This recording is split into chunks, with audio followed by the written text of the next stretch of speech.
My name is Anecita Agustinez from On Native Ground, and we're here at the Sundance 2011 Film Festival, and I'm here with Jonathon Stanton. Hi, Jonathan. Jonathan, it's so great to see you. We were just talking about how you got involved with film.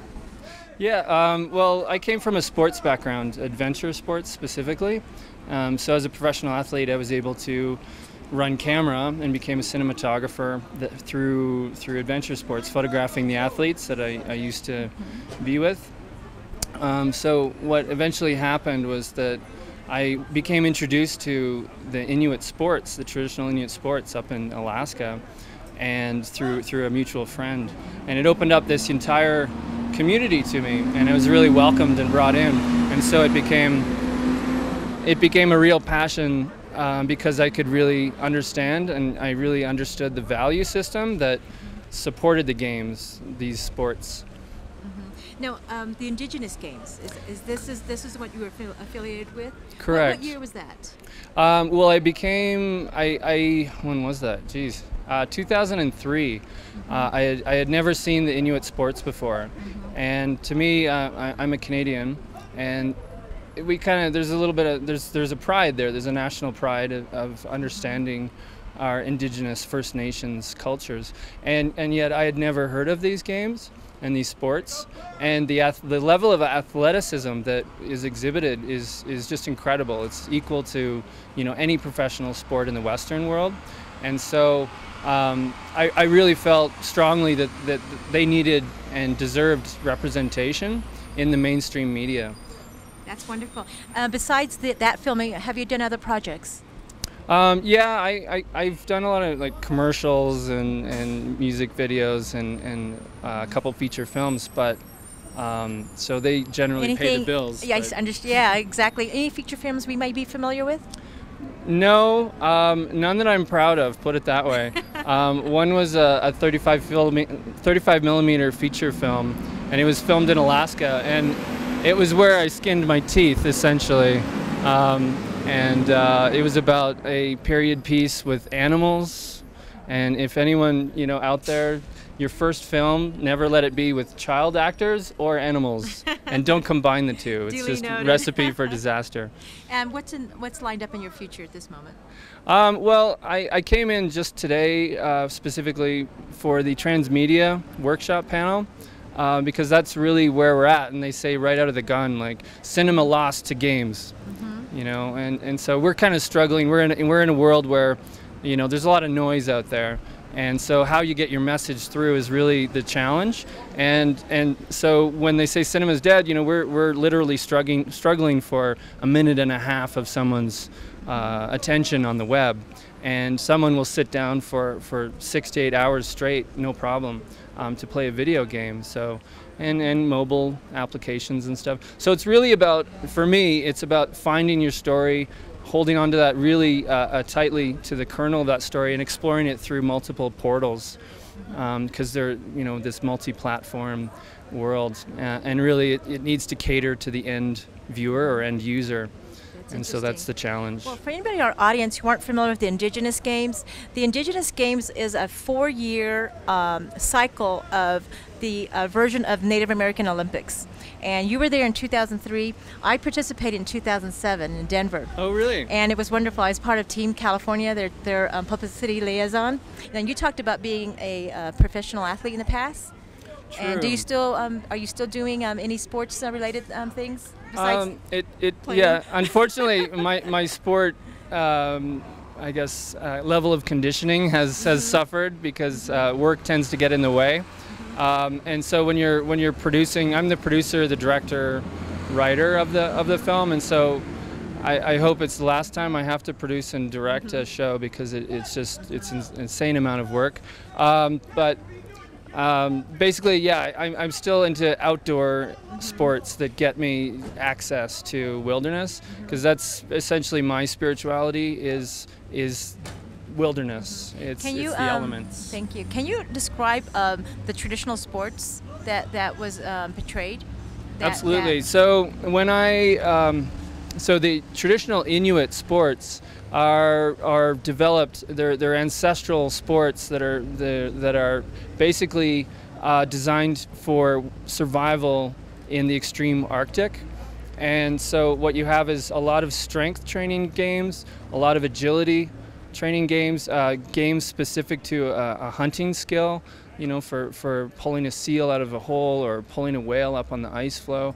And there's a lot of explosive jumping games. And so you have athletes that are kicking the height of a basketball rim, a small ball this size at the height of a basketball rim. So it's incredible. And then there's the other side, which is about getting through the harsh winter, and you know, you're in darkness, 24-hour darkness for 3 months. How do you get through that without electricity and power and, you know, all the amenities that we enjoy?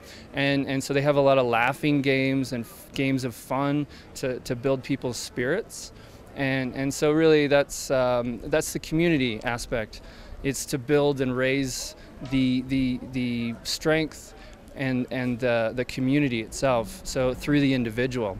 So when you raise up an individual, it's going to filter and build the strength of the community. And so that's where I really am focusing on, is how do these games fit into the culture and the community. That's very interesting. We're here at Sundance Film Festival. Have you seen any films that have been really surprised you? I haven't seen a single film because I've been working every day since I've been here. We filmed a short film here over the last 2 weeks about a homeless dog called Stanton. Yeah, this homeless dog that finds a home eventually in Park City and stuff. And so it's kind of funny. Back to animals. I was going to say, we're back to the animals. Well, hope Stanton actually find a home? He did. He found a home in a ski patroller's house and has a little cozy spot by the fireplace, so it's very cozy. It was based on a children's book, a local author's children's book. So. Now I understand that you're good friends with Jack Kohler, one of our executive producers. Can you tell me about that relationship? Well, Jack and we met through NAPT, Native American Public Telecommunications, and at a panel at a workshop for PBS, specifically regarding outreach and stuff, because the real trick is getting your film out there. You know, it's one hurdle. As a filmmaker, we realize very, very slowly that the arduous task of making a film is only the beginning. And then once you have that film, how do you get it seen? How do you get an audience? And so Jack has been a tremendous pillar in the community of getting films out. You know, and so, you know, we're very proud of his accomplishments. That's and really NAPT is a great supporter of that. And for our audience who doesn't know what NAPT means? Native American Public Telecommunications is a co-producer, a partner of PBS, and so they're one of our co-partners and have supported us over the 5 years of production and editing that it has taken to complete our film. That's wonderful. Any other comments, John? Well, I guess I would like to say that, yeah, I really look forward to kind of partnering with the Native American community, and as a non-Native person, I have the highest respect for just elevating people within that community. And so with Alaska Natives specifically, we've worked with the Alaska Native Heritage Center to build a media center, so that you know, that essentially people from outside a culture don't have to come in to tell those stories. That those stories can be told from within the culture, and I think that's really exciting to see. Just even in the past 5 years, really, Native stories being told by Native filmmakers. That's wonderful. You can really feel your heart and sincerity in that. I'd like to say thank you to our audience for welcoming John Stanton to our homes here, and we really, really appreciate the kind of work you do, the kind of vision you have, and you know, we look forward to seeing Stetson, possibly. Yeah, more Games of the North, hopefully. More Games of the North, and will you be going to another Indigenous game soon?